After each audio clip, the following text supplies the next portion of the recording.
So, thank you very much for the warm introduction, and it's a pleasure to follow Richard. And I think what I would say is that if you can be inside the tent and do fabulous science and have an influence, that is definitely something that you must do. And we all rely on that. And it's only with that robust science that we actually know how bad things are, but also how we might improve things.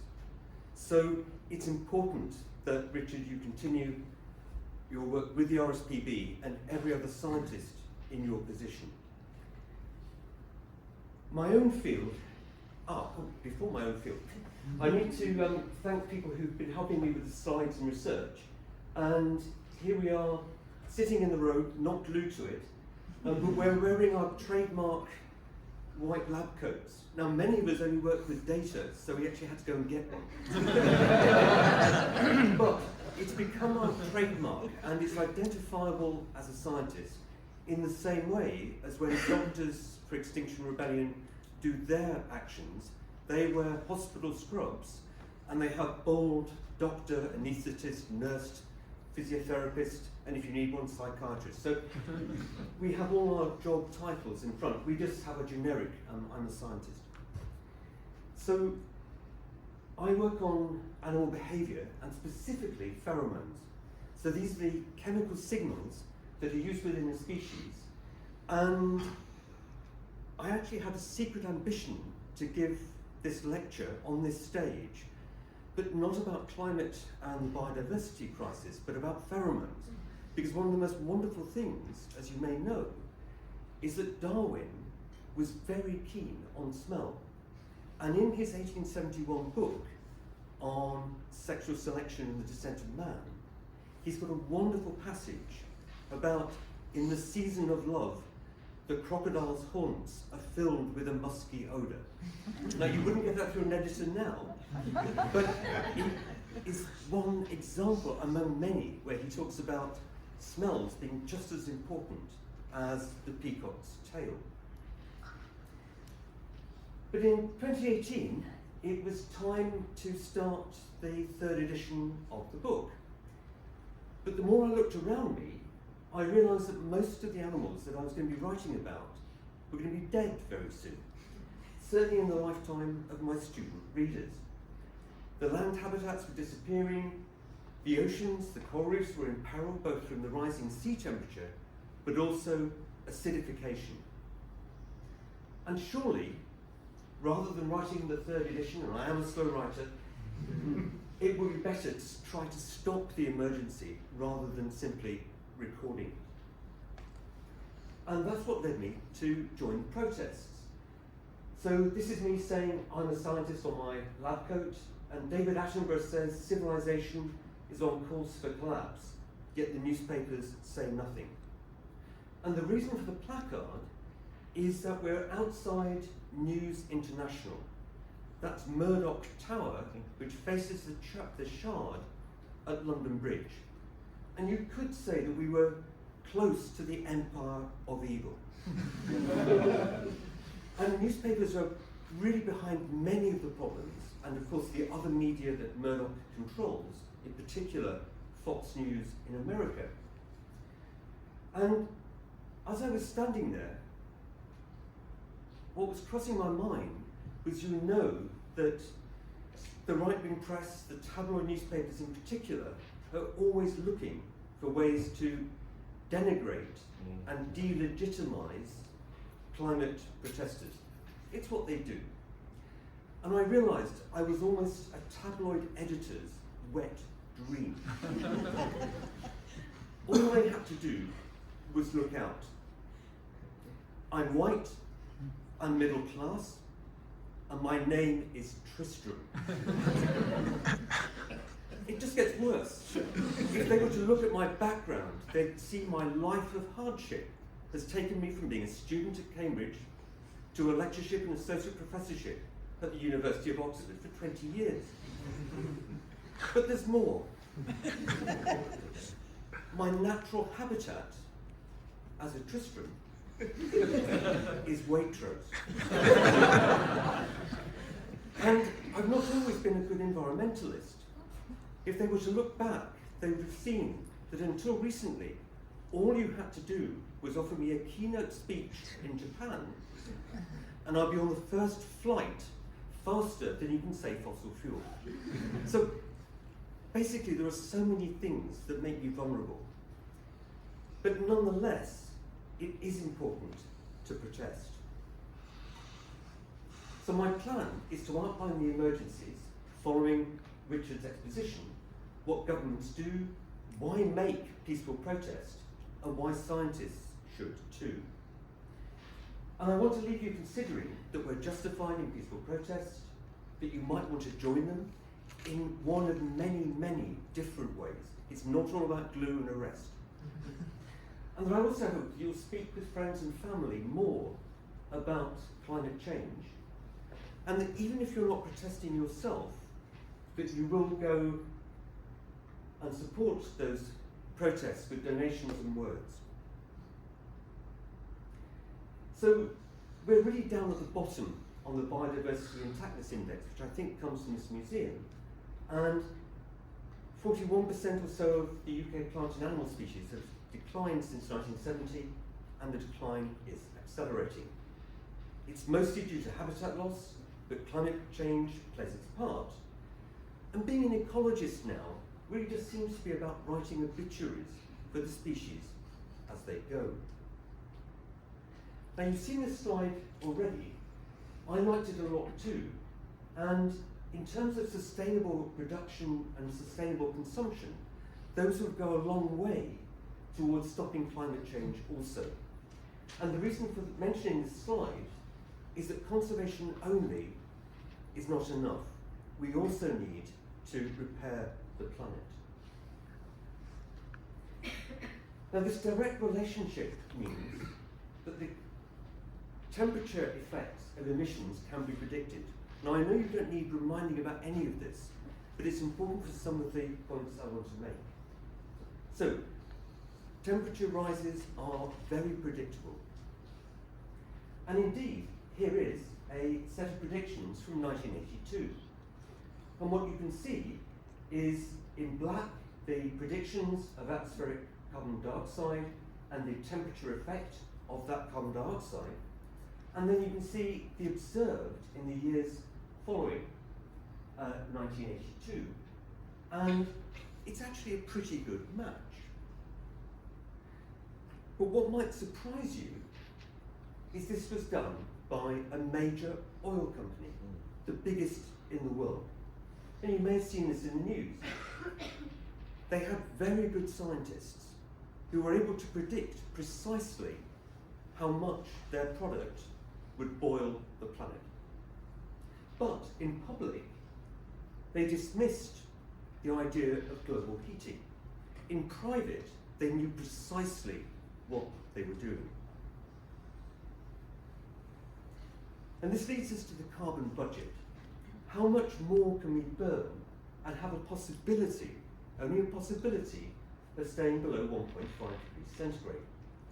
And as you can see, we're burning through it at about 1% of the budget every month. Every month. And the resulting temperature rise is simply physics. Kevin Anderson says it's the brutal beauty of physics. You can't argue with it.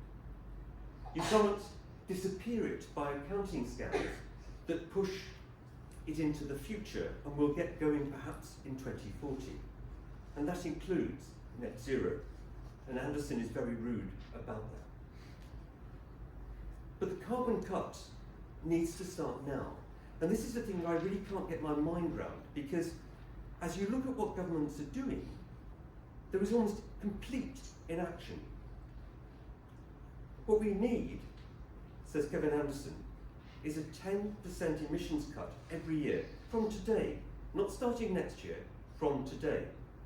And instead of that drop, we're increasing it at about 1.5% per year. And in order to be fair in budgeting our remaining carbon budget with the global south, we need to go faster. And so he suggests that we need to be carbon free by 2033. And it's not about waiting until 2040 or coasting to 2050. And as you'll know from the last 2 years, it's already unpredictable at 1.2. We've seen the floods, most recently, catastrophically in New Zealand and in Brazil. There have been the forest fires in California, Greece. We got 40 degrees in the UK last summer. It was the busiest day for fires in London, the fire brigade's busiest day since the Blitz. It's extraordinary, we just don't expect that. And of course, food insecurity is increasing. And in the future, it might not be just tomatoes in the supermarkets that are missing, it might be a lot more. And of course, all these effects are very much worse in the global south, with the 32 million displaced by floods in Pakistan, and the 22 million at risk of climate-induced famine after 6 years of drought in East Africa. Now, somebody I really admire is Antonio Guterres, former Prime Minister of Portugal, I think. And he's blunt. We must end the merciless, relentless, and senseless war on nature. It's putting our world at immediate risk of hurtling past that 1.5 and moving towards 2.8. And meanwhile, humanity is taking a sledgehammer to our world's rich biodiversity. And he names the guilty parties. No more bottomless greed of the fossil fuel industry and its enablers, which is an important point. And he goes on. He has a special message for them. If you cannot set a credible course for net zero, with 2025 and 2030 targets covering all your operations, you shouldn't be in business. Your core product is our core problem, and we need a renewables revolution. Now, in 2021, the director of the International Energy Agency couldn't have been clearer. He told the governments, if you're serious about the climate crisis, there can be no new investments in oil, gas, or coal from now, 2021. So what did governments do? Well, Biden held the largest oil and gas sale in US history. China coal production hit record levels. The UK did Shell's Jackdaw gas field go ahead. And the banking giants, in fact, are the really important ones because they put the finance into everything. And since the Paris Agreement, they put in trillions. So scientists' warnings simply don't work.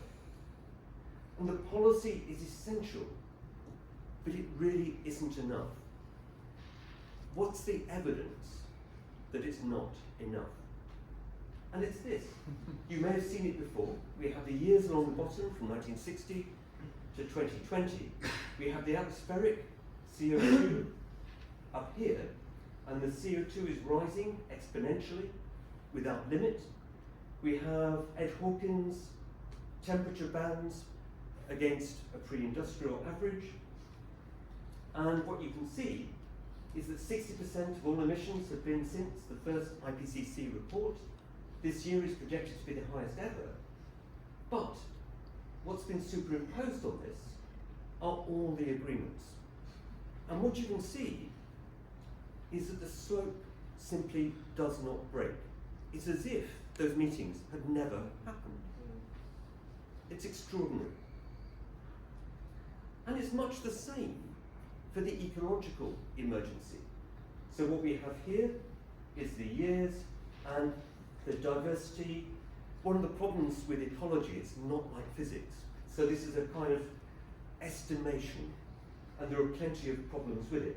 But basically this is an index with biodiversity in 1970, and it declines. And I've marked the Rio Convention in 1992, and the biodiversity targets of 2010.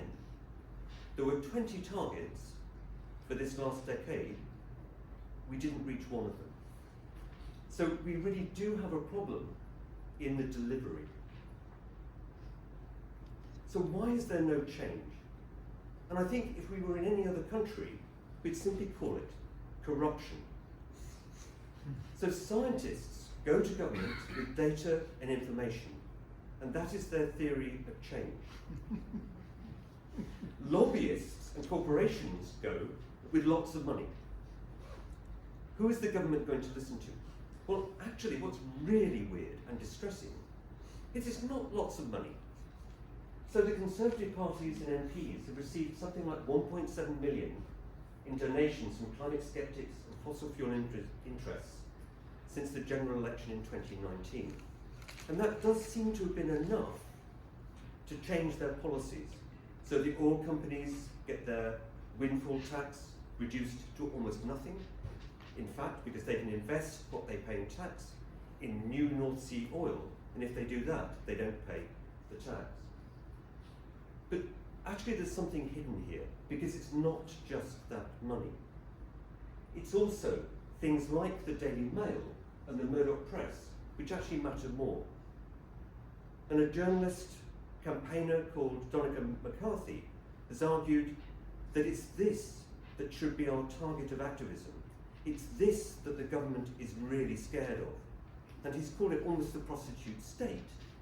And it's only when we can vanquish the Daily Mail and the Murdoch press that we'll really make progress. So this is the first part of the corruption. And it's very effective, because basically they get an enormous amount of subsidy. So not only are they not controlled, we actually give them money to destroy our world.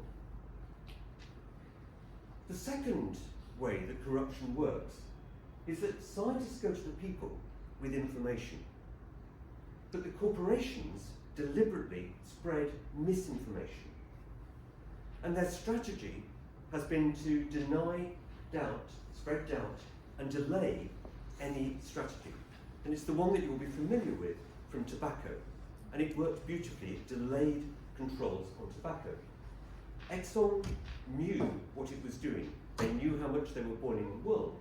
And there's a wonderful 3-part series that you can catch on BBC iPlayer called Big Oil versus the World. And you'll end that series having a huge respect for the scientists, but contempt for the executives who basically went out in public and said that global warming or heating did not exist. So the public is uninformed because the media don't cover the issues as emergencies. And there was a famous study looking at all the words said on British television in 2020, and cake was mentioned 10 times more than climate change on UK television. Cake was mentioned about 113,000 times. They went through the subtitles. That's how they did the research. What's even sillier is that banana bread was mentioned more than solar energy and wind power combined. But there was a silver lining. Birds were mentioned almost as often as cake. So they hit 97,000 mentions. But climate was only mentioned about 12,000 times. It is basically, I think, probably just down to Bake Off, but we just don't talk about it. And what this means is we're very well informed about cake, but we don't know that much about climate change and how serious it is in the short term, not the distant future of 2050. And if the public doesn't demand change, then politicians don't deliver it. And the only thing that really seems to cut through is an action like this. And this was, of course, in the National Gallery. That's tomato soup thrown onto Van Gogh's sunflowers. I only wish I could say that Phoebe Plummer on the left is a scientist. But we can't claim her. She's an art historian and she knows what she was doing. The painting was very well protected. But it cut through the media in a way that nothing else seems to have done. And I've had quite a number of conversations with friends who happen to be bankers, disagreeing about the soup, but actually having a moment to talk about climate change when we wouldn't have done otherwise. It really has become a topic of conversation. And this really comes to the focus, the nub of it. Greta sums it up as, I want you to act as if you would in a crisis. I want you to act as if our house is on fire, because it is. And I think it's that sense of urgency which is actually not part of any of our lives. I go to the supermarket, I go through my life, I spend far too much time on Twitter. It's as if the crisis simply isn't happening. And scientists really have tried everything. Who better to ask than the authors of the IPCC? And this was a study, I think, that was in Nature in about 2018 or so. And of the authors surveyed, 81% agreed that that advocacy in climate was important, and that 66% of them engaged in it. And in a bit more detail, what kind of advocacy did they engage in? They promoted science through speeches, publications, they contacted lawmakers, they signed endless letters and petitions, as everybody in this room has. They even participated in demonstrations, a quarter of them. And there is a proud history of scientists getting involved in social and political change. And I just want to mention two here. So the first was fighting nuclear Armageddon in the 1950s. So days after the Nagasaki atom bomb had been dropped, the leading philosopher Bertrand Russell had written, "The prospect for the human race is sombre beyond all precedent. Mankind are faced with a clear-cut alternative. Either we shall all perish, or we shall have to acquire some slight degree of common sense. A great deal of new political thinking will be necessary if utter disaster is to be averted." And I only came across this recently, but what really struck me is this could have been said by Antonio Guterres at the United Nations, or by any scientist or politician now describing our situation. It describes it beautifully. A nuclear physicist, Joseph Rotblat, was concerned by the development of the H-bomb and the way that things were ramping up in an arms race. And he contacted Bertrand Russell and worked on a test ban. And that resulted in 1955 in the Russell-Einstein Manifesto calling for an end to the arms race, ultimately leading to the partial nuclear test ban treaty. Signed by 10 Nobel laureates, leading from the front. It included Einstein. And so far as we know, the letter giving his signature an agreement to be part of that declaration was his last act just before he died. And in fact, there's a story that Bertrand Russell had been to see him in Princeton. He came back to Europe, and on the flight, the pilot said, "Einstein has died." And he thought, we're sunk, because Einstein is the most famous scientist, and without him, we will lose a lot of influence. But when Russell got back to his hotel, he found that in the post had been Einstein's signature. So he was able to open the letter, and there it was. So that's why we know it was his last letter. Rotblat was given the Nobel Prize, Peace Prize in 1995, and he observed that the idea that scientists should take an active part in world affairs was evidently approved by public opinion. And that should embolden us when we're thinking about how far we should go along the line of activism. The second example is how we got to the Montreal Protocol to ban CFCs. So Sherry Rowland and his postdoc discovered that each CFC molecule from aerosol cans and other sources was going into the stratosphere and could destroy the ozone layer, and that hole was developing. But Sherry actively campaigned to get change. The industry, which had a lot of influence on Congress, was not happy. Sherry really had to campaign, and he was ultimately successful. But what he said in his Nobel Prize speech was this: what's the point of having developed a science well enough to make predictions if, in the end, all we're willing to do is stand around and wait for them to come true? And I can imagine climate scientists around the world and those people working on biodiversity and predicting that downward slope thinking very much the same thing. What is the point in standing around and just watching it happen?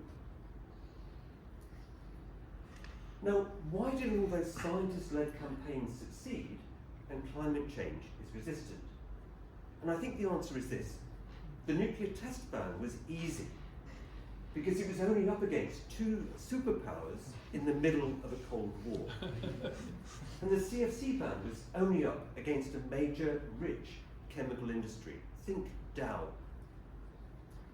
But what we have with the fossil fuels is the most profitable industry in the history of humankind. And the profits are $3 billion a day for the last 50 years. And the way they've spent that money is to buy every politician on both sides of every government or opposition. They have both the Democrats and the Republicans, and they've used that to delay action on the climate crisis. So scientists have tried everything else. What's left? And that's where we come to the thing which Richard has already mentioned, which is peaceful civil disobedience. So on the left we have the suffragettes, who, it has to be said, were not always peaceful. We have Mahatma Gandhi and the non-violent campaign for the independence of India. We have Rosa Parks refusing to move from her seat on the segregated bus, leading to the Montgomery bus boycott organised by Martin Luther King. But there's a space there, and the space is filled by Bayard Rustin, who's seen there with Martin Luther King Jr. Bayard Rustin was a black gay man. He was brought up a Quaker. He was a lifelong pacifist. He was charismatic, courageous, and an extremely effective organizer.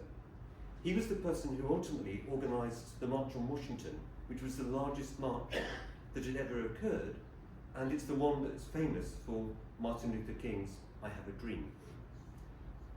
But in the 1940s, he travelled often to India, studying Gandhi's non-violent techniques for change. He was inspired by them. And as the Montgomery bus boycott was about to happen, he went down to talk with Martin Luther King and persuaded him that the best course of action was peaceful civil disobedience. He went on to be active in all sorts of ways, including a beautiful example of intersectionality, because as a gay man, he was then later involved in the 70s and 80s in gay liberation and in fighting for the rights for lesbians and gays and bisexuals and trans people. So he is somebody I would have loved to have met, and sadly, he died many years ago. But we always have to remember that civil disobedience is never popular at the time, only afterwards. The suffragettes were reviled, and Martin Luther King was at one point the most hated man in America. The FBI was wiretapping him. He was in danger. Another example is ACT UP, the AIDS Coalition to Unleash Power. Why was it needed? Well, people with AIDS were homeless, unable to get food, and Ronald Reagan refused to even say the word AIDS. So they carried out a campaign of civil disobedience, and those of you who've seen Pose and set in Vogue in New York may remember the scene in the Catholic cathedral where basically they interrupt a service by lying on the ground, as they are doing here, stopping the service to protest at some of the things the bishop would say. So what they fought for was care for people with AIDS, to take them off the streets, to look after them. They fought for drugs for HIV, and they pushed for fast-track trials. They changed the protocols for drug discovery and trials, which persist to this day, and which helped with COVID vaccines. And at the start, women were not included in the drug trials, but of course women were getting HIV too. And one of their achievements was to get women included. This is another theory of change. Challenging authority is required to get that change. So power is basically given by consent, but it can also be withdrawn.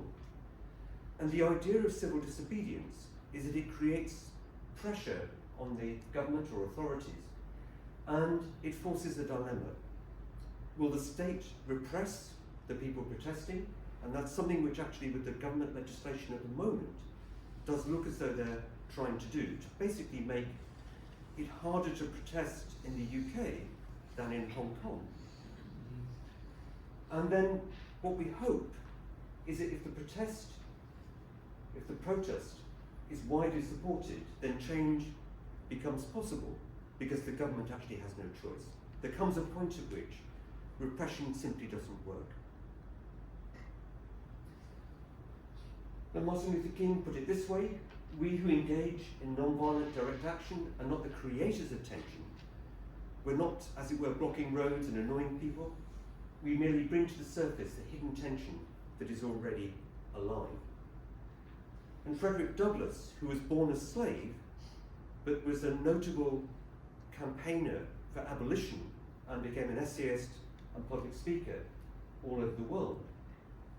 He says, "Power concedes nothing without a demand. It never did, and it never will." Guterres says it again, beautifully. Climate activists are sometimes depicted as dangerous radicals, but the truly dangerous radicals are the countries that are increasing the production of fossil fuels. So climate protest has had some effect. There's a debate about how significant. I'd like to think so. So here's Extinction Rebellion outside the Bank of England, protesting about fossil fuels. And when there are floods, people are very concerned about the environment. But actually, the complete bringing to a standstill of Oxford Street and the bridges across the Thames by Extinction Rebellion in 2019 actually did bring it up the agenda. Because in a way similar to the soup, it actually simply had to be reported and couldn't be ignored. For a brief moment, we changed Theresa May's mind. Not as much of an influence on Truss, but they at least did declare a climate emergency, even if they intended to do nothing about it. And for a brief nanosecond, the Daily Express went green. So civil disobedience seems to work, but what about scientists? Scientists are citizens, so we could be there in that role, but actually I think it's especially important for scientists to protest. And the reason, and it's about the messenger effect. Scientists and academics are among the most trusted people in society after doctors and nurses. We actually have a very good reputation. At the bottom of that list, you may remember, are politicians, journalists, and estate agents. So we're at the other end. So we actually do come from a position of trust. And that's important, because what it means is that if we take action, if we go onto the streets wearing our lab coats so that we're visible, otherwise we do look like everybody else, it shows how serious the situation is. And also, it shows how seriously we take it. Because it would be kind of weird if we thought the world was going to end and we just thought, well, that's okay, and went on with our lives. It's actually showing that we take it seriously too. The second thing is that scientists lend legitimacy to the climate movement and challenge stereotypes. Because even when you're wearing a lab coat and not looking like a hippie, people will shout out as they go past, "Get a job!" or something. And I'm retired, but my fellow scientists, so I sometimes say, yeah, I would, but and my fellow scientists who are actually working do shout back, "I ought to be in the lab, or it's my day off." So the fact that scientists who are trusted are there with the demonstrators adds weight to the protests. And again, there's a distinguished history. So here's Carl Sagan in the 1980s, smiling from the bus and waving. He's been arrested at a protest, I think in Nevada, for a nuclear test. And here's arguably one of the fathers of modern climate science, Jim Hansen, being arrested outside the White House in the protest against tar sands and their contribution to emissions. More recently, and not so far away from here, this is Scientists for Extinction Rebellion. We're outside the department formerly known as the Department for Business, Energy and Industrial Strategy, and we're responding, we're annoyed, we're responding to the department's recent licensing, this was in April 2022, to new oil and gas licenses. They knew they shouldn't, it was against their own advice and promises in the North Sea. And one of the things we're particularly proud of is the way that we've matched the colour. It actually looks as though we're almost official. I'm sure people walking into the office were sort of wondering about the policy change. But the action was important because it was science-based. And here we see a professor, Stuart Capsick from Swansea, and Abby Perrin, a microbiologist, looking at mitochondrial DNA in plants, I think. I'm a zoologist. But what you can see behind them is blown up, big enough for a minister to read, is a scientific paper, in this case from PLOS, and it's saying, assessing dangerous climate change required reduction for carbon emissions to protect young people. And on each of the windows we had a different paper making a different point about the importance of leaving fossil fuels in the ground. They were glued onto the windows with responsible, water-soluble glue. And in fact, yes, you can't see Stuart's hand because it's actually glued to the glass. I actually have a slight problem because when I started getting involved with Extinction Rebellion, my husband made me promise that I wouldn't try to get arrested. And so far, I've managed that. So I wasn't gluing my hand to the glass. But more about the protest. It was relevant, we're scientists, we're protesting about science. It was proportionate to prevent the greater harm of climate change. It was symbolic, and it was a last resort. All of us have written papers, all of us have written to our MPs, we've filled in endless petitions. This is our last resort. And taking the consequences, the students remained there to be arrested. They couldn't move because of the glue, but that was planned. 9 scientists, the braver ones, were arrested, and I'm now very happy to say that all have now been acquitted, that it was judged that their actions were proportionate. Now, Richard mentioned the very important thing about the entirely understandable anxieties that any individual, as a scientist, or for that matter any other person, has about getting involved in activism. And if you're a short-term contract researcher, it's not just dismissal, it's the renewal of your contract. You also don't have any time. You're writing your next grant. You don't have time to be an activist. There's a worry that it's a bit like coming out. when you sheepishly say on Monday morning, when they say what you were doing at the weekend, and you say, oh, I was glued to it. If you don't know what your other academics are going to think, you don't want to be the first person to admit that. Another problem is that you're stepping outside your expertise. I know narrowly about pheromones.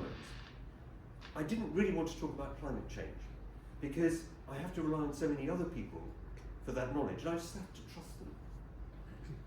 One thing that people worry about a lot, and this comes back to this idea of scientists as objective observers, stood away from the data and impartial, is that we'll lose credibility.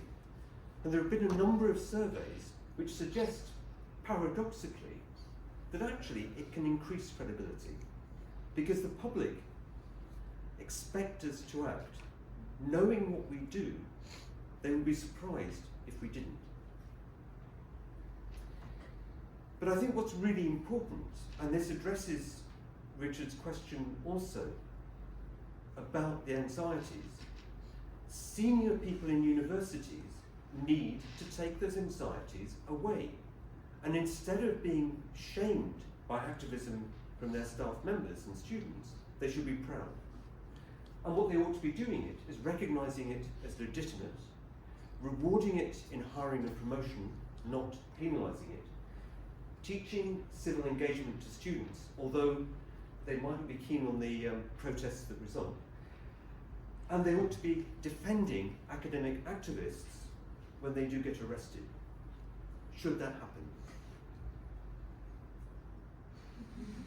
And I actually love this placard, where this is Abby, the plant mitochondrial DNA person, saying that she's frightened that our government would rather imprison scientists than follow their advice. And I think that's the pithiest comment yet. So here is somebody being arrested. She's Emma Smart, a fish biologist and appropriate for this museum, a taxonomist. But she gave that up to become a climate activist, and she's also been involved in Just Stop Oil. So here she's being carried away from the department formerly known as Business, Energy and Industrial Strategy. But what Extinction Rebellion had to recognise very early is that the costs and risk of arrest are not the same for everyone. If you're a person of colour, or you have caring responsibilities, you simply cannot take the same risks. And so you need to be home to look after your family.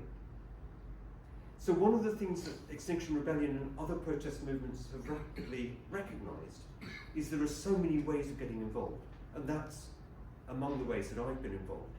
And these include all sorts of things. So there are so many ways that you can get involved because the action simply can't happen without lots of people, the rest of the iceberg holding up the tip of the people who are actually actively in the protest. And one of the most important things is getting the message out. There is no point in having a protest if nobody knows. And so the public outreach, the press liaison and the social media are crucial to actually give any value, lasting value to any protest, whether or not there are arrests.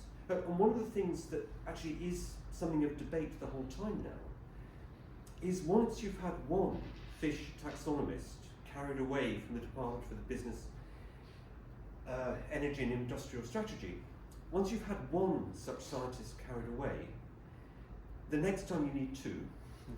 And it's actually a real problem because we don't know now how to get the media's attention. And I think that's why people move to sue. It's actually a real problem. And when we had a demonstration outside DEFRA, we didn't get arrested. We talked nicely to the police and they said, okay, if we washed the posters off the, these again were scientific papers, if we washed them off the windows, they wouldn't arrest us as long as it was done by noon. And then we had the building manager come out and he said, look, they look cleaner than they were before. So we brought our squeegees and we did a very good job. But there were some people in the briefing afterwards, some scientists, who were actually disappointed that nobody had been arrested. And we had to say in the end that actually it had been a very good protest because it did hit some of the news, and what we'd done is say to staff in DEFRA that we supported then. What we disagreed with was the minister's policy, that we admired what they were doing in the staff, but not what was happening at policy level. Okay, it's important that we as scientists do support those that protest, almost on our behalf. And this was a 30-second or so interruption of a conference, the annual conference of the American Geophysical Union in the States. On the left is Peter Kalmus, on the right, scientist Rose Abramoff. And the response to the conference was to ban these two from the conference. They got down from the stage as soon as they were asked to, but they banned them from the conference and actually took them out of the abstract book and sort of made them unpersons. And in response, there was an extraordinary letter-writing campaign. 2,000 scientists from around the world, including Jim Hansen, who you remember had been arrested outside the White House, basically calling out the Geophysical Union for, on the one hand, having a policy which said they were very concerned about climate change, and on the other, behaving so draconianly when it was brought to their attention. So, after the uproar, the society backpedaled, and they are now in discussion with Peter and Rose about how they might take things forward. But today, where are our learned societies and our most famous scientists and the NGOs? Are they really speaking out loudly? And the answer is not really. They organise wonderful conferences, but they don't speak out. And if you look through the press releases of the preeminent organisation in this country, the Royal Society, you will not see a single criticism of government policy. And that's a real shame. And if they tell you that it's all because they're working behind the scenes, just show them that. Because what that tells me is that all those quiet words have not brought results. And of course there could be costs. You might not become Sir, Dame or Lord, but what you have to remember is there are no grants or honours on a dead planet. So scientific evidence in court can help, especially when juries and judges are allowed to hear the science and the seriousness of the situation. Now this is an action actually about the Royal Society. It was carried out by Tim Hewitt and Mike Lynch-White, who were co-founders of Scientist Rebellion. It was a symbolic action with green paint, and Martin Luther, they pinned a manifesto talking about rebel truth and demanding that the Royal Society speak out. What's interesting in my own evolution is I thought when I saw this at the time in 2020, how rude. I wouldn't do that. And I've actually come around to thinking that it wasn't such a bad idea. When it came to court earlier this month, the only defence that they were allowed by the judge was the belief in consent. And basically what they had to do was convince the jury that the Royal Society, if they had known how serious the climate emergency was and how effective non-violent protest was, that the Royal Society would have consented. And what's amazing is the Crown Court jury agreed, and they were both acquitted. But George Monbiot, in an important article, says that if you can't raise those issues in court, then basically it's not telling the whole truth. And one of the defendants in a recent trial said, it's as if you had hit someone in self-defense but were not allowed to say you were being attacked. The judge refused our only two defenses, necessity to act and proportionality. How can we talk about this action without saying why we did it? Scientists are saying that actually we can no longer carry on as normal. Scientists must act on our own warnings. Peter Kalmus, who you saw on the stage, is there locked to the doors of a bank, and what he says is that it cut through the distractions of everyday life, and people started to notice that. If you're interested in the motivations of scientists who become activists, there's a great podcast series by Peter Knapp, who's gone back to being an air quality scientist doing a PhD. And if you search tipping points and Peter Knapp, you'll find him. So I've got about 5 more slides, and I will be finishing soon. Well, we need some time for questions. Yeah, I need my time. So, RSPB, and it wouldn't be fair not to mention them.